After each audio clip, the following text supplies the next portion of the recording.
Election commission ద్వారా special intensive revision SIR అని చెప్పేసి డీఎన్ఫ్రాంచైజ్మెంట్ జరుగుతుంది. అంటే ఈ దేశంలో పుట్టి పౌరులుగా ఉన్నటువంటి వాళ్ళ యొక్క ఓట్లు ఇప్పుడున్న ప్రభుత్వాలకు గనక వేయకపోతే ఆ ఓట్లు తీసేసే పరిస్థితి, వాళ్ళకి ఓటు హక్కు తీసేసే పరిస్థితి వస్తుంది. ఉన్నటువంటి ఓటు హక్కుని తీసేసి ఏక పార్టీ పాలనతో ముందుకు వెళ్లాలన్న మీ ఆలోచన. ఎలక్షన్ కమిషన్ ఈ రోజు అత్యంత దయనీయమైన స్థితిలో ఉంది, అత్యంత భయంకరమైన విమర్శ ఎదుర్కొంటుంది. ఏమనంటే వారి నిజాయితీ ఈ రోజు క్వశ్చన్ మార్క్ అయింది, హానెస్టీ క్వశ్చన్ మార్క్ అయింది, ఇంటిగ్రిటీ క్వశ్చన్ మార్క్ అయింది. ఆ రకమైన పరిస్థితి స్వతంత్రం వచ్చినాక ఏ రోజు ఎలక్షన్ కమిషన్ ఎదుర్కోలేదు.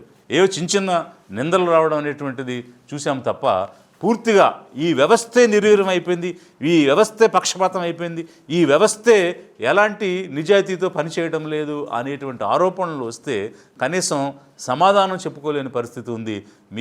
మీరు అపాలజీ చెప్పండి, లేదంటే అఫిడవిట్ ఇవ్వండి అని బెదిరిస్తున్నటువంటి పరిస్థితి ఉంది ఒక అపోజిషన్ లీడర్ని.